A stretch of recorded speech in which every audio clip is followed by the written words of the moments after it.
چنانچہ ہم اگر اللہ رب العزت کا ذکر کریں گے تو اس کے جواب میں اللہ رب العزت ہمیں یاد کریں گے. اب ذرا اس کی حقیقت سمجھ لیں. ہم تو ذکر کریں گے اللہ کا نام لے کر، اللہ کے ذریعے سے، مگر اس کے جواب میں اللہ تعالیٰ کیا کہیں گے؟ بندے بندے. نہیں، اس کا یہ مطلب نہیں ہے. دیکھیں، اگر آپ کو کسی افسر سے کوئی کام ہو، اس نے انٹرویو لینے، بچے کی اپوائنٹمنٹ کرنی ہے، تو آپ اس سے بات کرتے ہیں اور کہتے ہیں کہ جی اس دن ذرا میرے بچے کو یاد رکھیے گا. اب یاد رکھنے کا یہاں مفہوم اور ہے. کیا مطلب ہے؟ کہ جب آپ فیصلہ کرنے بیٹھیں گے تو میرے بچے کے حق میں فیصلہ کرنا. اللہ رب العزت کا یاد کرنا یہ ہے کہ بندہ اللہ تعالیٰ کو ذکر کے ذریعے سے یاد کرتا ہے. اللہ تعالیٰ اپنے بندے کو نئے نئے اعمال کی توفیقیں دے کر یاد کرتے ہیں. اللہ اس بندے کے راستے کھولتے ہیں، فیصلے اس کے حق میں کر دیتے ہیں. اس کے لیے خیر کے فیصلے کر دینا یہ اللہ کا یاد کر رہا ہے. اس لیے فرمایا فاذکرونی اذکرکم، میرے بندو تم مجھے یاد کرو میں تمہیں یاد کروں گا. توجہ فرمائیے، فاذکرونی اذکرکم، میرے بندو تم مجھے یاد کرو میں تمہیں یاد کروں گا. کیا مطلب؟ میرے بندو تم مجھے فرش پہ یاد کرو گے، میں پروردگار تمہیں عرش پہ یاد کروں گا.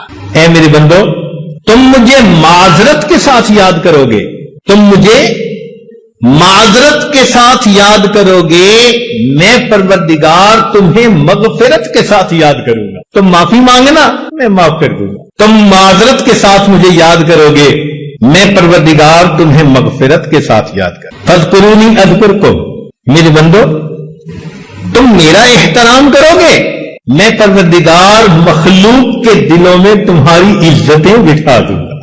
کہتے ہیں بشر حافی رحمت اللہ علیہ شراب پیتے تھے، غفلت کی زندگی تھی. ایک دن جا رہے تھے، انہوں نے ایک کاغذ کے اوپر اللہ رب العزت کا نام لکھا دیکھا کہ کاغذ زمین پہ گرا ہوا تھا. ان کے دل میں خیال آیا یہ اللہ کا نام ہے. انہوں نے وہ کاغذ اٹھا کر اونچی جگہ پر رکھ دیا. اتنا سا عمل کیا.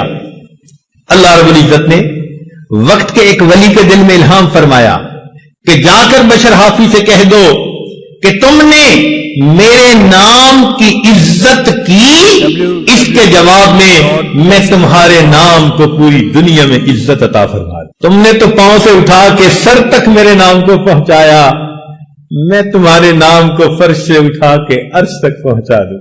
فاذکرونی اذکرکم، تم میرا ذکر کرو میں تمہارا ذکر کروں گا. کیا مطلب؟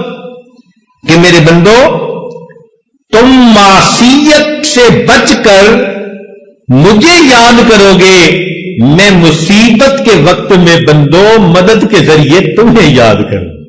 فاذکرونی اذکرکم، تم مجھے یاد کرو میں تمہیں یاد کروں گا. کیا مطلب؟ میرے بندو تم اپنی راحت کے لمحات میں مجھے یاد کرو گے، میں تمہاری زحمت کے اوقات میں تمہیں یاد کروں. فاذکرونی اذکرکم، میرے بندو تم دنیا میں نرم بستروں پر لیٹ کر مجھے یاد کرو گے اور میں پروردگار قبر میں تمہارے لیٹتے وقت تمہیں یاد کروں گا. تو یہ ذکر انسان کے لیے شفا ہے. چنانچہ حسن بصری رحمت اللہ علیہ کے پاس ایک آدمی آیا. قال رجل للحسن یا ابا سعید اشکو الیک قسوۃ قلبی، اے ابو سعید میں آپ کے سامنے اپنے دل کی سختی کا شکوہ کرتا ہوں، میرا دل بہت سخت ہے. قال اذبہ بالذکر، فرمایا کہ تم ذکر کے ذریعے سے اپنے دل کو موم بنا لو. تو دل ذکر کے ذریعے سے موم ہوتا ہے، اس کے اندر رقت آ جاتی ہے، اس کے اندر خوف خدا آ جاتا ہے، اس کے اندر اللہ کی محبت آ جاتی ہے. یہ دل ذکر کے بغیر سل ہوتا ہے، اور جب ذکر کثرت سے کرے پھر سینے میں دل ہوتا. اب فیصلہ ہم کریں کہ ہمارے سینے میں دل ہے یا ہمارے سینے میں سل ہے.